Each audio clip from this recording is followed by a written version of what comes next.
And Mm. what actually is happening, or one of the things that's actually could have been happening is that your body and your brain clearly observed how you built to get that $200,000. So your body said, it cost me not going to the bathroom. It cost me missing meals. It cost me not getting sleep. It cost me not transitioning. So I kept getting anxiety. It cost me ending the day and just feeling like, oh my gosh, I need to like decompress in some way. And it observed while you're loving the whole thing, your body's going, yeah, but let What me did add it up. cost? Yeah, let me add up the debt that it cost. Yes. And then your brain, because it's trying to protect you, next month, when you're like, let me do it again, your brain Your goes, brain is like, this cost too much. Yeah, this was too expensive. Okay, so we're going to actually hesitate and we're going to procrastinate a little bit. hey, hey, hey, everyone, and welcome to Money Talks, Wealth Beyond Numbers. And I am your host, Dr. Constance Craig-Mason. And listen, guys, I am so excited to have our guest here today, Dr. Giselle Baumet. And she is a scientist. And I found her on LinkedIn, of all places. And I went down a rabbit hole of looking at her YouTube videos which is a wealth of knowledge. So I am so excited to welcome her to the Money Talks platform. And if Giselle, if you could just give us a few seconds of who you are and how you serve before we hop into this juicy conversation. Yes, absolutely. Thank you so much for having me. My pleasure. So, yeah, I am a doctoral researcher and a behavioral scientist, and I am completing my PhD in applied psychological science. So soon you can say Dr. Giselle Baumet. Yes, but what I do is I help women, and in particular neurodivergent women, to understand the patterns, the behavior, and the identity that affect their income, with the goal of increasing their income with more ease. Oh my goodness. I love this. So, for those out there who aren't familiar with neurodivergence, if you could describe what is that exactly? Yeah. So typically in neurodivergency, your brain just operates a little differently than what is called neurotypical. And your nervous system is impacted differently than someone who's neurotypical. So it might be things like ADHD or ADD, or you're in the spectrum for autism, situations like that. That's where you would fall under neurodivergency. So it just basically means you operate a little bit differently than other people. You might have a fast mind, or, oh, you tend to overthink sometimes. Sometimes there's an inability to either hyper focus on something or not be able to focus on something, or your nervous system gets either overly stimulated or receives a little bit too much energy when you're in different spaces, and you need a lot more breaks than somebody else might. You might need a lot more pauses in your work hours. And a lot of times you tend to see things from not everybody, because everything's in a spectrum, but it is very common in neurodivergency to be able to see things from bottom up versus top down. So you might be, for those in corporate, you might be in a meeting and they're talking about a problem that needs to be solved, and you're already looking at the details, whereas they're up here in the general. So it's just a different way of operating. Oh my goodness. I feel like that was a mouthful, but explain to us, because I know that you have a particular market of people that you work with, probably women, right? And how does this show up in such as a very successful woman, someone who has maybe climbed the corporate ladder, or even an entrepreneur? How does this impact how she's showing up for her clients, for customers, that kind of thing? Yeah. So a very common scenario might be that she's got a very successful month, probably one of her biggest months she's ever had. Maybe she made, $200,000 cash received in her business, did a launch. For about 2 to 3 weeks, she's going to need to crawl under a blanket and reset, because it was so much on her brain and her nervous system. And so it's this very big rise a lot of times, and then the crash that happens afterwards. Or it might be at the end of the day, she's extremely overwhelmed, or she's just exhausted, or might be experiencing brain fog. But from the outside looking in, she looks really successful, very, very put together. And she's really good at what she does, but her body keeps having an impact because she is doing everything a little bit too hard, too much focus, and a lot of times ignoring her own internal signals. So that's a very common scenario. Yeah, yeah. I feel like there's a mirror right here. I Well, feel like this is my life, my God. How did you get into this work? Like this seems like a blessing to so many if they would ever come across your work. so I came into it because I started to study manifestation, and everything I do is integrating manifestation into science. So I started to get into manifestation, and I spent 3 years of my life on manifestation content. I read all the books, I did all the audios, I watched every video, I was applying everything. And I love the spirituality part of it, and I would get certain wins, but it was never consistent. It was just never Mm, consistent. And I thought, I must not be able to manifest well. I must not be doing it right. And then I realized it wasn't that. It was my brain was different than neurotypical people, and my nervous system was different, and nobody was talking about that. No one was talking about how you can't just take some concepts and apply it when you're neurodivergent and you're going to get the same exact results. yeah. So I started to get into the neuroscience of being neurodivergent and into my brain and how it operated and understanding the nervous system and somatic practices. And Mm. then really giving more practical steps on how you could actually increase your income and manifest money as a result of that. And it resonated with a lot of other people. So it's really just what I needed that nobody else was teaching. And then I had to go learn and then figure out. And now, as I talk about it, and there are thousands of women who are like, finally, this is making sense. Why it's not been working for me? And so that's my personal story and how I got into it. Yeah, because I would say that you touch on a lot of topics related to manifestation, but not in a way that I've heard it before. So you make a good point about that. And then also, you talk about your background sometimes on the YouTube channel about how you didn't grow up with a silver spoon in your mouth. So, how does your background tie into what you're doing? Yeah. Yeah. I grew up with extreme poverty. So I grew up in the Caribbean. We were super happy but super poor. And then came to the United States where we were just not that happy and super poor at the same Got time. it. And, Mm, and then in adulthood, there were times where I didn't have a place to stay. Literally, like there were times I slept in my car or I was sleeping in somebody else's place. There were food insecurities, they were literally like there were just it was not good. There were definitely times where buying a small potato chip was my monthly splurge. Going to the bodega and saying I can get a 99-cent bag of potato chips. That was a monthly splurge. mm, So statistically, I should not be someone that runs a seven-figure business or, that understands wealth or that is regulated or all of those things. But that was my journey. It was a very, very spotty when it came to money. And I really felt myself being a have-not. That's how I saw the world. There were haves and there were have-nots. And I remember being in New York walking in the street in New York. And sometimes people, even today, I'm in New York right now, but sometimes people would leave their windows without the shades open. And I would look.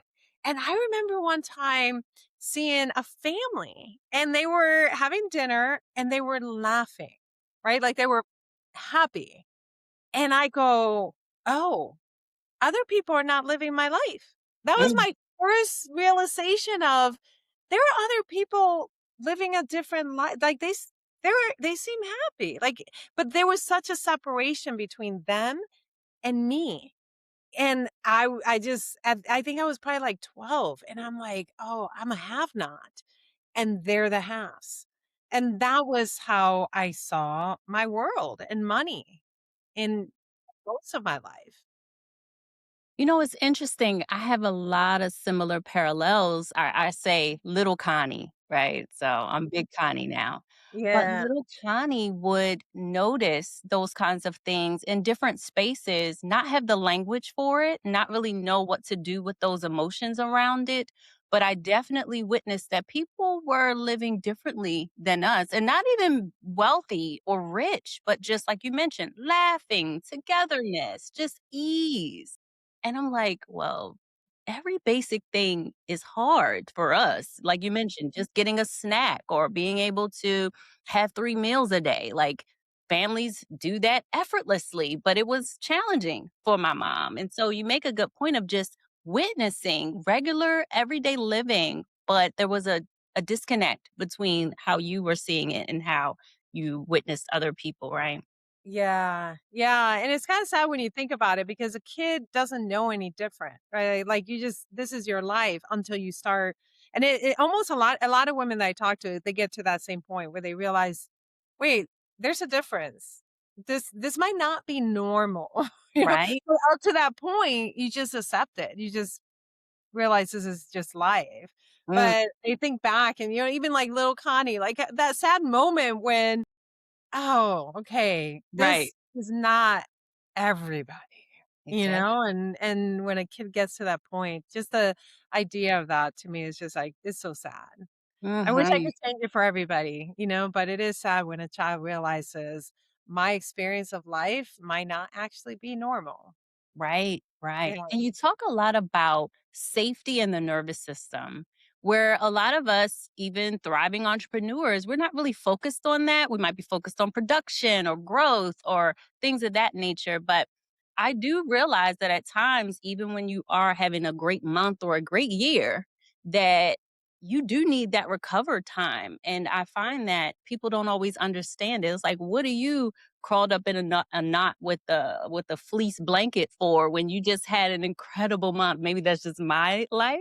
Um, but to that point, we don't realize how much of an impact our nervous system is taking when you're engaging with a lot of people, when you have these kinds of pressures. So safety is rather important for the nervous system. How would you describe that in a scientific way, but also in a way that we could understand as entrepreneurs?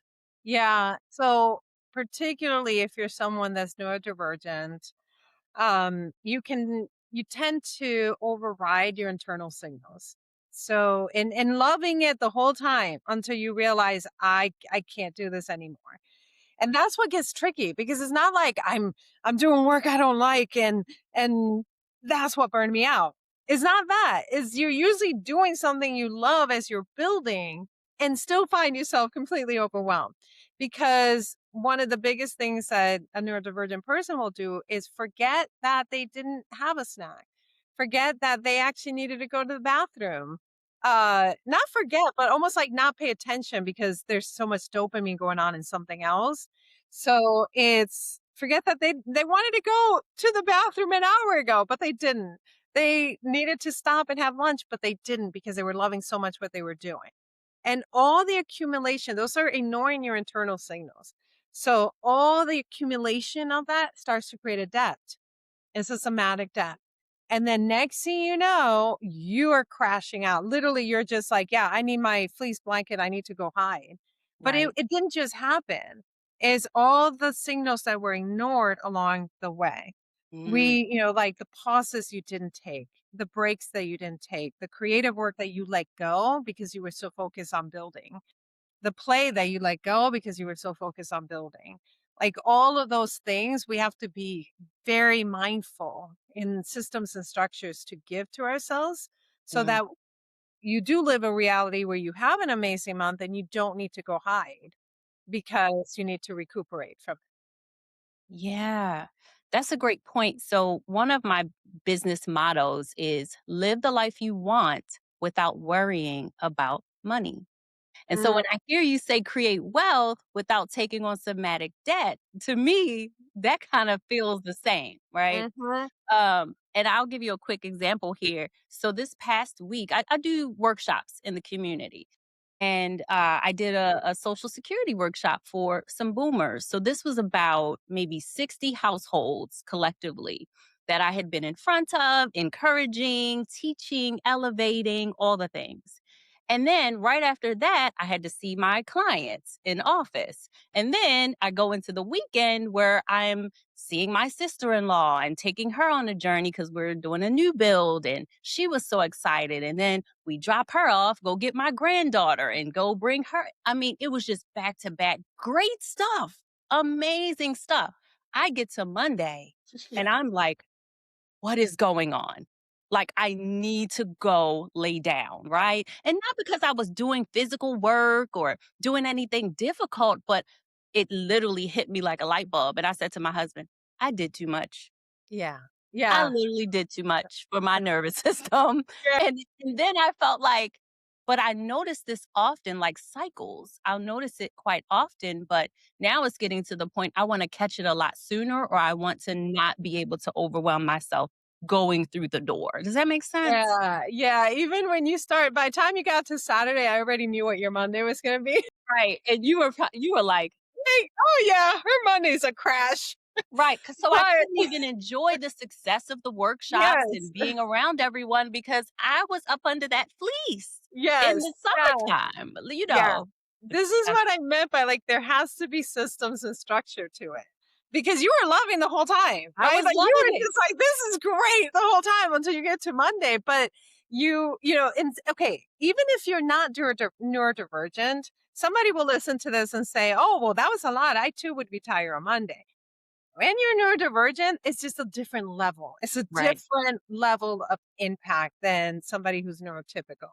So a system and structure on a weekend like that would have been longer transitional moments instead of Mhm. like the back to back it's like, no, for 2 hours, I don't actually do anything. And then I go do that other thing.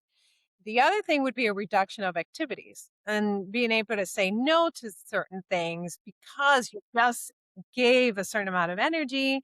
So now you need to go preserve, whatever's left and rest before you do it.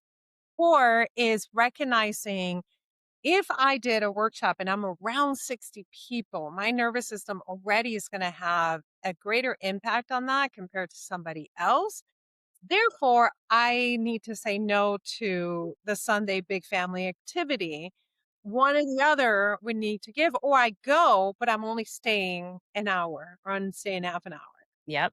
So it is having to say no to things, having to shorten things, and then if big transitions between two different activities. Yeah. That would And be okay with it. and being okay And with be that. okay with that. Yeah. Yeah. 'Cause I these are love it. obviously things you wanna do. So, but it's learning how to honor the fact that your nervous system's gonna have a greater impact, Mhm. and your brain's gonna have a lot of cognitive load, and all of that is gonna come crashing on a Monday. Absolutely. Yeah. And you mentioned that you had spent some time in manifestation, but how does that differ between people who say, oh, positive thinking, manifestation, even spirituality, like all these different things that we try to take on in order to position ourselves for better or position ourselves for growth? Like, how does the neuroscience play a role that's different than just positive thinking and money mindsets and all these things? Well, even this conversation where, maybe you said I wanted to manifest an amazing weekend and workshops and all of those things. Okay. So for you, if you had just said, let me just positive on Monday. Okay, on Monday, if you had just said, let me just positive think my way into feeling amazing, right? No. Like it would have meant nothing. Or Right? if you used some of the fluff manifestation techniques, I'm just going to affirm to myself that I'm going to have a wonderful day today because I just had a lot of hits over the weekend. It would have meant nothing, right? Right. So like it just felt like a lot of the manifestation content or even the positive thinking stuff is unrealistic. It doesn't give you actually practical steps on what could I have done to not have that Monday, or what are the structures that I would have had in place, or how would I understood my nervous system better, or my brain better, or my patterns better to Right. actually be able to manifest. So the neuroscience part of that helps you understand what what are you focusing on and why are you focusing on that. It helps you understand where's your reframes. How are you framing what you're doing? What's your perspectives on things which are going to have an impact on your results? Mm, It's going to help you understand why are you hesitating on something? Why are you procrastinating on it when you know that this would get you more money? Right? right. So it's the awareness level of why is this happening, and then the smaller steps on how to actually move through it so that your result is the manifestation of money. Yeah. So things like affirmations, they're lovely, but they're not going to make you a millionaire. Right. Visualization is amazing, but it's not going to make you a millionaire. And what's other things? Positive thinking, yes, but we're going to have negative thoughts regardless of how many times we tell ourselves positive things. Right. So, whereas like there are actual steps that someone can take that are just going to result in manifesting money if they have awareness of their patterns, their nervous system, and how the brain functions. Yeah. I love this conversation because, again, for people who have not heard it this way and felt weird, strange, off, or even that they sabotage themselves and don't know why or how, right? This kind of gives them an identity, not to continue to be that way, but like you said, to put things in place ahead of time or to have a reprieve afterward as part of your process. I Yeah. remember I watched one of your videos and you were talking about, I think there was a combination of like breath work and like the evidence that you have. What is that about? Is that like a framework that you have? Yeah. So I'm going to answer that, but I also wanted I got to write myself a note so I don't forget what you just brought up. But I wanted to mention this too. Let's say, let's go back to someone who had an amazing month. Okay. And then the crash that happens and they tend to pull back. Right. And then that next month is not as good. So then it feels like I got a lot of money in and then I had to spend on stuff and then I'm back to a low and I have inconsistent money. So that happens a lot when people just use manifestation techniques as is commonly taught. I get a win and then it goes back to low. Okay. The neuroscience and behavioral science helps you understand why that happened. Because what people will say is, I lost my ability to manifest. I must have not done the techniques right. Let me just go back and try to do those techniques again. And Mm, what actually is happening, or one of the things that's actually could have been happening is that your body and your brain clearly observed how you built to get that $200,000 month. So your body said, it cost me not going to the bathroom. It cost me missing meals. It cost me not getting sleep. It cost me not transitioning. So I kept getting anxiety. It cost me ending the day and just feeling like, oh my gosh, I need to like decompress in some way. And it observed while you're loving the whole thing, your body's going, yeah, but let what me did add it up. cost? Yeah, let me add up the debt that it cost. Yes. And then your brain, because it's trying to protect you, next month when you're like, let me do it again, your brain Your goes, brain is like, this cost too much. Yeah, this was too expensive. Okay, so we're going to actually hesitate and we're going to procrastinate a little bit. And that thing that you sold that did amazing, all of a sudden, it doesn't make sense to launch it again. Why don't we launch it next year? And you justify that, you need to focus on this and then you'll launch it. And it's all these things that your brain will do to protect you from the same cycle that you just repeated. But what manifestation, if you don't understand that, you'll just think to yourself, I lost my ability to manifest. It didn't, like I need to do all the techniques. But if you understand what actually happened, then you can fix it. It's not you. You didn't lose an ability to manifest. You can be like, oh, let me teach my body differently. Let me teach that I can actually build and still honor myself and still honor my system. So some of the ways, so this leads into the answer. Some of the ways that you can do that is regulating your nervous system as you're building. And so I use somatic work. I'll use breath work. And we do movement too. We do a lot of movement, but breath work will help your brain to actually go from survival mode to, okay, now I can think clearly. Now I can make better decisions. And it also slows everything in your body so that as you're building, you're telling your body, I am safe as I'm Mhm. doing this. In fact, one of the things that I'll have people do is if you're about to, let's say you're about to present an offer to a corporate client and you're like, oh my gosh, I don't know if I can even get it. Who am I? And you're getting all kinds of fears and anxiety over it, is acknowledging that you're feeling that in your body. And where are you feeling it? Maybe it's anxieties in your heart. Just acknowledge, or your belly. Just acknowledge that you're feeling it.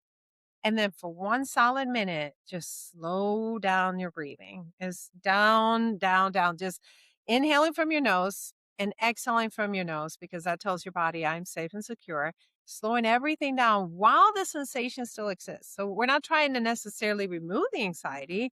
It's there, but you're also telling your body, look, and your feet are flat and nothing's crossed. And you're going, there's no way I can possibly be in danger because look, my breathing is so slow. If I was in danger, my breathing would be fast. I'd be moving a lot. So I've slowed everything down.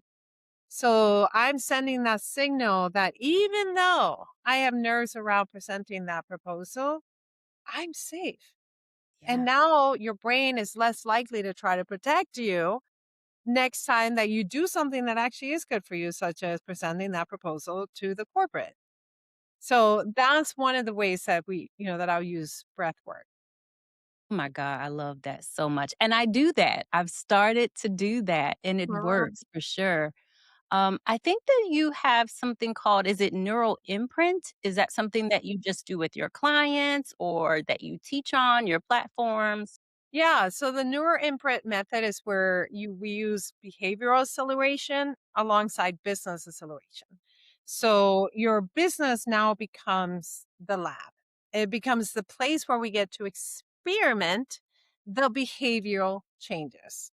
And so we're changing your identity, the behaviors that you do in the business, the actions, and the ability to make faster decisions. And everything gets practiced out on your business. The goal is that you are going to meet what I call your edges. You are going to meet where your safety ceiling is. So, however way you've been building, there are times where you reach what I call the safety ceiling. And that's the place where your nervous system said, I'm safe up to this point. And for example, let's go with the woman that got the $200,000 month. So she went just slightly above her safety ceiling, but her body goes, nope, come back down. We crash for 3 weeks. We pause everything. We start to hesitate. We don't actually launch again. Stay within my safety ceiling. Mm, Okay. So if that person's like, but I want another $200,000 month next month, and I want to get to like 300,000, and I don't want to have to crash and burn every single time. So now we're going to find where are the points? Where are the points where you're ignoring your internal signals? And we go, do your business while you applying those techniques, actually going to the bathroom when you need to, actually having snack, creating those pauses. The other thing we're looking for is where do you pull back? So right, where's your body going? Nope, more than this is going to cost me too much. And you start to justify not taking an action. Or you're like, I got the email ready, but I just really need to work on it some more. So I'm going to send it out next week. Okay, we catch those moments and we go, right there is where your body said, this is going to cost me too much. So then we start to break down into small actions to expand your capacity to hold more. And then the actions of we're still sending that email. In fact, we're sending it today and we're going to sit with the discomfort and we're going to use breath work to teach your body I actually can do this and be safe because you're building differently than you did before. And we keep finding the evidence of you being able to do that. So it's always reaching your edge and then moving you through. right. And the end result is that you increase capacity in your nervous system. And when you can do that, you can hold more money, you can hold more success without the overwhelm and the burnout. Oh my God. I have just enjoyed this conversation because I find myself in you. I find myself in the clients that you serve. And I think that's the whole point of these kinds of conversations is that you can't fix something that you don't know is there. You talk a lot about awareness. So I just love, love, love that you've been so transparent about your own background and about why you're passionate about this work and how this shows up in our everyday life and how we're able to move past it. I like how you say, go to the edge, but then go a little bit further intentionally now that you are aware, not burning yourself out, and also that you stretch your capacity. I heard you say stretch your nervous system a bit. And then I also think I heard you say something about make fast, wise decisions, not Yes. overthinking things or procrastinating because it feels uncomfortable. Yeah. Yeah. And it's more expanding your nervous system than stretch. So it's expanding your nervous system, but doing it in having systems and structures so that the way you build, when you get to that edge, you can say, look, I'm building safely. And then you expand it. Yeah. Yeah. And then the Um, result of all of that is more money. Literally, it's more money. I just talked to a client where we did this. Literally, we did behavior acceleration into her business. And within 3 months, she doubled her income. And now she's operating more as what I call a regulated CEO, of her yes. business. But that's because we kept expanding. We found all the edges. And it's messy when you're finding all the edges because Mhm. normally on your own, you would hold yourself back. So we find all the edges and we move through them.